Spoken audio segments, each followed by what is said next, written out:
बस्नु मन लाग्छ भने बस्नुहोस्। मैले जबरजस्ती बस्ने कुरा त होइन। आविष्कार हुनुहुन्छ यो क्षेत्रमा तपाईँले के गर्दै हुनुहुन्छ त? अब के गरिन्छ भन्ने कुरा त अहिले भन्ने कुरा होइन क्या। म जस्तो म शिवजी अथवा म भगवान् भइदिएको भएदेखि मैले चाहिँ होइन त्रिनेत्र लगाएर म यसो गर्छु भन्ने थिएँ।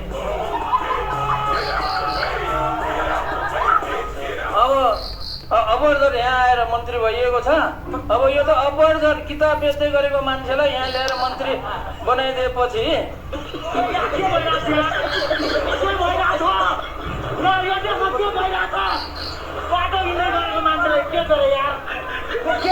अब सम्मानित न्यायाधीशहरूसँग फोटो सेसनमा सहभागी हुनको लागि नवनियुक्त माननीय मन्त्रीज्यूहरूलाई हार्दिक अनुरोध गर्दछु।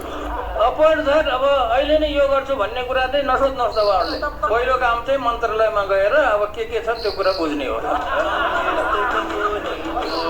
त्यो कुरा मलाई कसैले पनि गिफ्ट नदेऊ भन्छु, गिफ्ट दिन्छ, दियो भने मैले बेचिदिन्छु, त्यही हो। खास कुरा के हो भने म र गल्लीको कुकुरमा फरक छैन।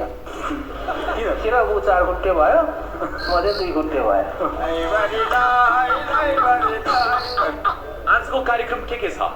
आजको कार्यक्रम धर्ना बस्ने छ। यहाँ कोही यस्तो कार्यक्रम हुँदैन। जसलाई जे बोल्नु मन लाग्छ बोल्ने, बाटोमा बस्ने, भात खाने, अब मोमोसम्म के ल्याएर खाजा खाने होइन, मजासँग चाहिँ धर्ना बस्ने, यो हो त्यो तरिका।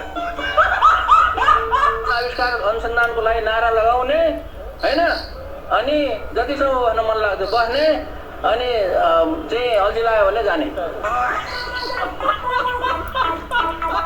चाहिँ सेवा सुविधाहरू छोडिरहनु भएको छ, हजुरको केही छ त्यस्तो मन्त्रीहरू भन्दै गर्दाखेरि? अब सेवा सुविधा मलाई केही पनि चाहिन्न। म चाहिँ अब मन्त्रालयमै बस्ने हो, त्यहीँ औषध लाउने हो, त्यहीँ सुत्ने हो।